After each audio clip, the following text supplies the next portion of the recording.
Hello दोस्तों, नमस्कार। किसी चैनल में मैं आप सब लोगों का दिल से बहुत बहुत स्वागत करता हूं। दोस्तों, इस वीडियो में हम लोग बात करने वाले एक बहुत ही ज़्यादा इम्पोर्टेंट टॉपिक के बारे में। ठीक है। एंड जो भी पॉइंट्स यहाँ पे रहने वाले दोस्तों, एज अ इन्वेस्टर्स के पॉइंट ऑफ व्यू से हम लोग यहाँ पे बात करने वाले। आप सब लोगों को पता है ये जो चैनल है वो इन्वेस्टर के हिसाब से हम लोग यहाँ पे सारी बातों को कवर करते हैं।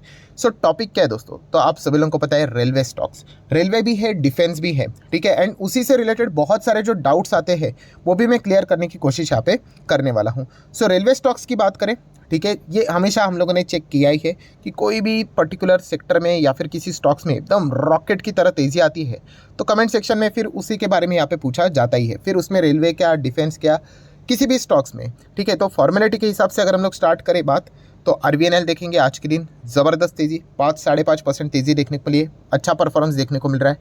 देन अगर हम लोग बात करें, रेलटेल ने तो कमाल ही कर दिया, 14% की धमाकेदार तेज़ी देखने को यहाँ पे मिल रही है। मतलब बड़े बड़े लोगों की यहाँ पे बाइंग देखने को मिल रही है। इरकॉन इंटरनेशनल की बात करें तो 4% की तेज़ी देखने को यहाँ पे मिल रही है।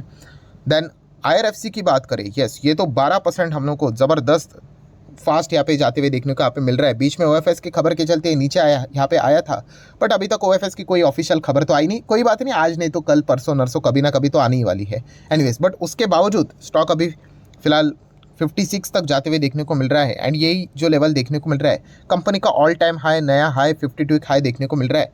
एंड आईआरसीटीसी की अगर हम लोग बात करें तो इसने भी अभी तक अच्छे रिटर्न दिए, बट येस, टॉप लेवल से फिलहाल कंपनी डाउन भी हम लोग को देखने को मिल जाती है 30-40% के आसपास। बट ओवरऑल जो रिटर्न है वो आप देख सकते हो, 342% के रिटर्न्स भी देखने को मिल रहे हैं। एंड इसमें एक कॉर्पोरेट एक्शन भी इंक्लूड देखने को यहाँ पे मिल रहा है।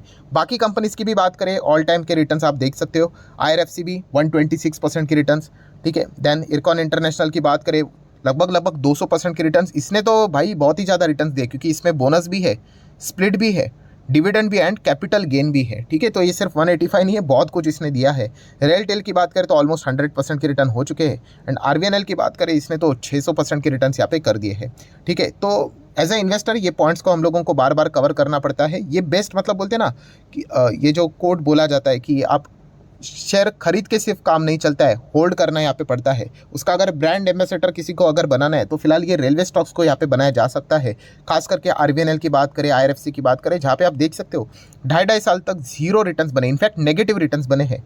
एंड लिटरली आप बोल सकते हो 2.5 महीने में लोगों ने जहाँ पे पेशेंस दिखाया उनको रिटर्न्स मिलते हुए देखने को यहाँ पे मिले हैं। सो ये चीज़ें बार बार प्रूव होती है दोस्तों। एंड हमेशा मैं इस चीज़ों को रिपीट करते रहूँगा, क्योंकि एज अ इन्वेस्टर ये बहुत इंपॉर्टेंट चीज़ होती है कि कभी कभी क्या होता है कि हमें सक्सेस फटाफट नहीं मिलता है। एज अ इन्वेस्टर मिल गया तो अच्छी बात है, ठीक है, बट कभी कभी हमें लंबी पारी खेलनी पड़ती है। हमें सिर्फ एक ही चीज़ को देखना होता है, कौन सा? जो मैं बार बार कहता हूँ, यस, पोटेंशियल। उस कंपनी में पोटेंशियल है क्या, काबिलियत है क्या? हो सकता है कभी आपको 2 साल में नहीं सक्सेस मिले, 3 साल में नहीं मिले, बट जब मिलेगा तो इतना मिलेगा कि मतलब छप्पर फाड़ के रिटर्न। अभी किसी ने निवेश किया होगा आरबीएनएल में, किसी ने सोचा होगा कि 600% तक जाएगा करके, मैंने तो सपने में भी नहीं सोचा था। डबल हो जाएगा तो भी बहुत है, ये सोच रहे थे। 600% तक रिटर्न्स देखने को यहाँ पे मिल रहे हैं। सिमिलर वे बाकी सारी कंपनीज की भी अगर हम लोग सिचुएशन देखेंगे रेलवेज में, तो वैसा ही कुछ देखने को यहाँ पे मिल रहा है। सो ये पॉइंट हम लोग को इसमें सीखने को यहाँ पे मिल जाता है। एनीवेज, अभी दोस्तों हम लोग यहाँ पे आ जाते कि हाँ, सबसे ज़्यादा ये भी चीज़ें पूछी जाती है, सर इतनी गजब की तेज़ी देखने को मिलेगी, खबर क्या है? तो दोस्तों देखिए, कोई कॉन्क्रीट खबर यहाँ पे फिलहाल तो सामने नहीं आ रही। कॉन्क्रीट खबर मतलब क्या? कि हाँ, हर जगह पे आप लोगों को वो खबर देखने को मिल जाएगी कि इससे रिलेटेड ये इन्वेस्टमेंट आने वाली है, वो इन्वेस्टमेंट आने वाली है, या फिर सरकार इतना खर्चा करेगी, उतना खर्चा करेगी। ऐसी कोई नई खबर फिलहाल देखने को नहीं मिल रही है। ठीक है। रिपोर्ट के जरिए भी नहीं देखने को मिल रही। हाँ, वो पुरानी, अगर हम लोग लेटेस्ट खबर की बात करें, पुरानी, हाँ, तो वो यही थी, 25,000 करोड़ सरकार खर्च करेगी, 508 नए, मतलब जो स्टेशन है उसका रिनोवेशन होने वाला है। जैसे कि एयरपोर्ट रहते हैं वैसे ही रेलवे स्टेशन देखने को मिलेंगे, उससे रिलेटेड इतना खर्चा करेंगे। तो यही ऑलरेडी खबर हम लोग को यहाँ पे पता है। तो इससे रिलेटेड पार्ट पेमेंट में धीमे धीमे करके इनको कॉन्ट्रैक्ट्स मिलते रहेंगे एंड रेलवे कंपनियाँ अच्छा खासा कमाती रहेंगी। तो ये तो ऑलरेडी हम लोग को यहाँ पे सारी चीज़ें पहले से पता है। सो नहीं, अभी तक ऐसी कोई खबर सामने यहाँ पे नहीं आई जिसके चलते इतनी तेज़ी आई करके, बट इतना कह सकते कि बड़े प्लेयर्स ने यहाँ पे ज़बरदस्त बाइंग की है, जिसके चलते स्टॉक भागते हुए देखने को यहाँ पे मिला है। छोटे प्लेयर्स खरीदेंगे, आप और मैं खरीदेंगे, कोई मार्केट को फ़र्क नहीं पड़ता है। जो बल्क में खरीदता है, हाँ, तभी जाके हम लोग को सारी चीज़ें इस प्रकार से पॉजिटिविटी के साथ भागते हुए देखने को मिल जाती है। हाँ, डेफिनेटली आप सर्च करते रहना, कभी ना कभी ऐसा भी हो जाता है कि बाद में हम लोग को खबर पता चल जाती है कि अरे अच्छा, सरकार ने इस प्रकार का अनाउंसमेंट किया है कि रेलवे के लिए और भी पैसा लेकर, मतलब निवेश करने की वो बात यहाँ पे कर रहे हैं। तो ऐसा भी चीज़ें हम लोगों ने बहुत बार मार्केट में यहाँ पे देखी है। ठीक है। अभी आ जाते हैं दोस्तों कि कुछ सवाल जो यहाँ पे पूछे जाते हैं कमेंट सेक्शन में, तो उसी के और यहाँ पे आना चाहूँगा। जैसे कि डिफेंस एंड रेलवे के जो ये स्टॉक्स है, ठीक है, इसकी जो ये रैली जो स्टार्ट हुई है, ये तो एक जस्ट शुरुआत है। ये जो स्टॉक्स की जो रैली है वो आने वाले नेक्स्ट 5 से 7 चलेगी, 7 साल तक चलेगी। ऑब्वियसली ये बात किसने बोली है?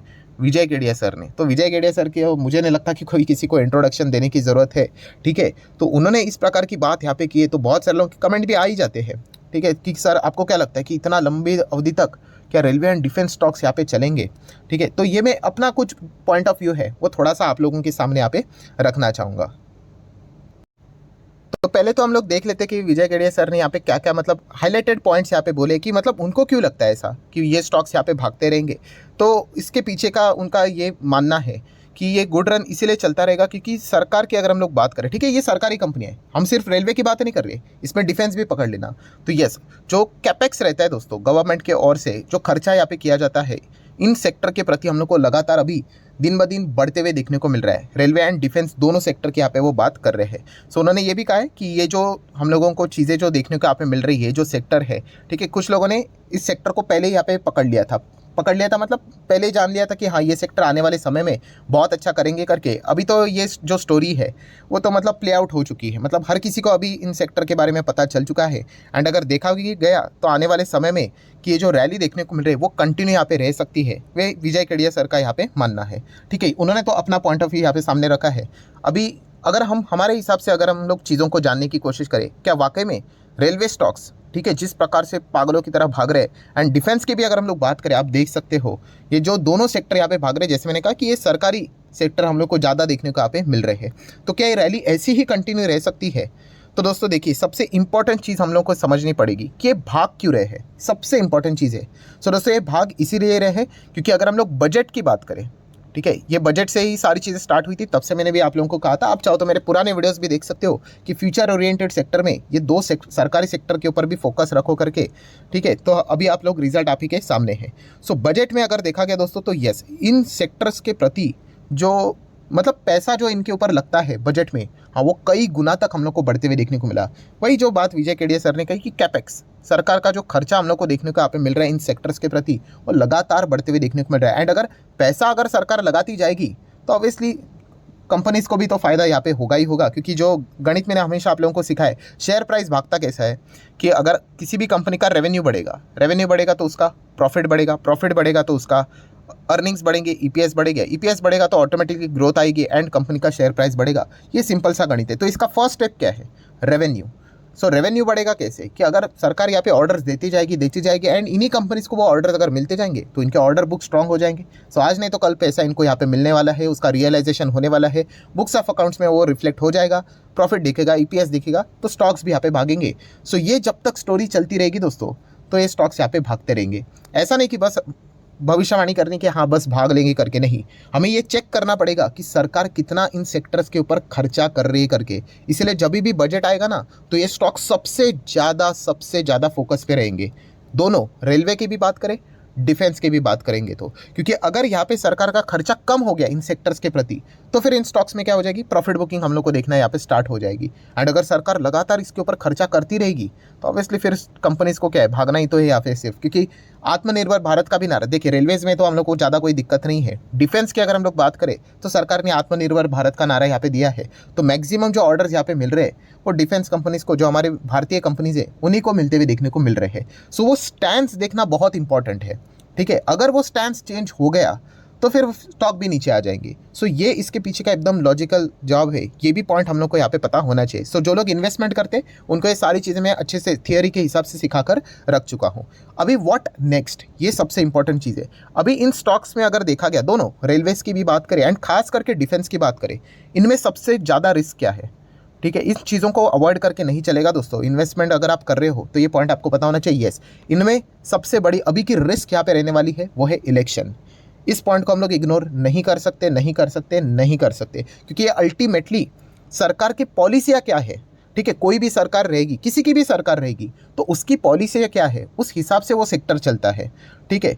अगर कोई भी सरकार अगर आ जाए, ठीक है, हम हमारा एग्जांपल ले लेते, चलो एसएम किसी सरकार, ऐसे एग्जांपल के लिए, ठीक है, बीजेपी कांग्रेस छोड़ दो, तो यहाँ पे मान लीजिए कि एसएम किसी सरकार अगर आ जाती है, एसएम किसी मतलब कौन सा, मैं मेरे चैनल के नाम का हिसाब से बात कर रहा हूँ, जो नए प्लेयर जुड़ रहे हैं उनको मैं बताना चाहूँगा।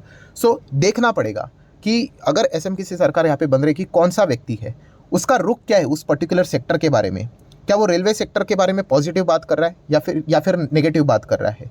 डिफेंस सेक्टर के बारे में उसका स्टैंड क्या है कि चाइना एंड पाकिस्तान की अगर हम लोग बात करें तो इससे रिलेटेड वो क्या सोचता है। क्या वो मानता है कि अभी हमारा जो डिफेंस बजट, अगर मैं अपनी पर्सनल बात करूं, हमारा डिफेंस बजट कितना है, $72 बिलियन, और मेरे हिसाब से बहुत कम है ये। खास करके चाइना का अगर हम लोग डिफेंस बजट देखें $223 बिलियन है, उस हिसाब से हम 1/3 है। तो एटलीस्ट हमारा जो डिफेंस बजट है ये एटलीस्ट 3 डिजिट में, मतलब 100 के ऊपर पहले तो जाना ही चाहिए। ठीक है, अगर इस प्रकार की कोई कमेंट्री करने वाला अगर आ गया तो समझ लेना डिफेंस स्टॉक्स भागेंगे। ठीक है, ये सारी इफ बट वाली बातें होती है दोस्तों, ये कोई मजाक का खेल नहीं चलता है शेयर मार्केट, मतलब अगर आप इन्वेस्टमेंट करते हो तो। ठीक है, बट अगर कोई व्यक्ति आ जाता है वो बोलता है कि अरे डिफेंस बजट इतना ज़्यादा कुछ बढ़ाने की ज़रूरत नहीं, जितना है उतना ठीक है, क्या हो जाएगा फिर, स्टॉक्स नीचे आ जाएंगे। तो ये देखना, ये जो चीज़ है ना, ये बहुत ज़्यादा इंपॉर्टेंट होती है। ठीक है, एंड ये इसी के ऊपर चलेगी। अगर कोई व्यक्ति आता है वो बोलता है अरे नहीं डिफेंस का बजट तो $150 बिलियन के ऊपर लेके जाना चाहिए भाई, तो स्टॉक्स तो और 3-3 4-4 गुना भागेंगे। तो इस प्रकार से चीज़ें दोस्तों ये मार्केट में वर्क करती है। ठीक है, तो ये पॉइंट पता होना चाहिए। अभी डिफेंस के स्टॉक्स क्या एग्जाम्पल ले लो, कुछ स्टॉक्स कई पुराने समय से थे, बट क्या इतनी बड़ी तेजी कभी हम लोगों ने देखी थी? इतनी नहीं देखी थी। क्यों नहीं देखी थी? हाँ, क्योंकि करंट सरकार का जो स्टैंड है डिफेंस से रिलेटेड वो बहुत ही क्लियर नज़र आ रहा है कि जितना हो सके जो हमारे स्वदेशी कंपनीज हैं उन्हीं को ऑर्डर देना, एंड बड़े बड़े ऑर्डर्स आपने देखोगे, सबमरीन से रिलेटेड ऑर्डर्स, हवाई जहाज से रिलेटेड ऑर्डर्स। ठीक है, ऐसे बहुत सारे ऑर्डर्स देखने को मिल रहे हैं। ड्रोन सेक्टर देख लेना, वो भी डिफेंस में ही हम लोग को देखने को मिल जाता है। सो ये पॉलिसियाँ देखना बहुत ज़्यादा इंपॉर्टेंट होती है। सो इनकेस अगर आपके पास डिफेंस वाले स्टॉक्स है, खास करके डिफेंस एंड रेलवे वाले स्टॉक्स है, तो ये सिर्फ ऐसा नहीं कि पैसा लगाने वाली बात है, आपको ये भी एक रिस्क देखनी पड़ेगी कि पॉलिटिक्स इसमें क्या चल रहा है, कौन सा सरकार आ रहा है, कौन सा सरकार नहीं आ रहा है। एंड अगर कोई भी आ जाए तो जो आ रहा है जा रहा है वॉटेवर, जो पावर में उस व्यक्ति, उस सेक्टर को जो संभालने वाला है, जो भी व्यक्ति रहेगा, उसका उस सेक्टर के प्रति कितना बड़ा विजन है, उस हिसाब से वो स्टॉक्स चलेंगे। ठीक है, अगर उनका विजन बहुत छोटा रहेगा तो फिर कोई फ़ायदा नहीं। ठीक है, बट अगर उनका विजन बहुत बड़ा है, फिर वो कोई किसी भी सरकार आ जाए, वो स्टॉक्स फिर अच्छा करेंगे ही करेंगे। सो ये पॉइंट देखना बहुत ज़्यादा इंपॉर्टेंट है। बट रिटेल इन्वेस्टर को ये थियरी अच्छी नहीं लगती, उनको चाहे सर आप शॉर्टकट बता दो, हाँ या ना, भागेंगे या नहीं भागेंगे, अरे ऐसा नहीं होता है, वो देखना पड़ता है हम लोग को। ठीक है, तो फिलहाल की अगर मैं स्टोरीज़ की बात करूँ, ये जो दोनों सेक्टर है वो कमाल का परफॉर्मेंस यहाँ पे दे रहे हैं, एंड ये कमाल कंटिन्यू रहने के लिए, ठीक है, हमें ये सारे पॉइंट्स को अच्छी तरीके से स्टडी करना पड़ेगा। इसलिए मैंने हाल ही में ये चीज़ें यहाँ पे बीच में बोली थी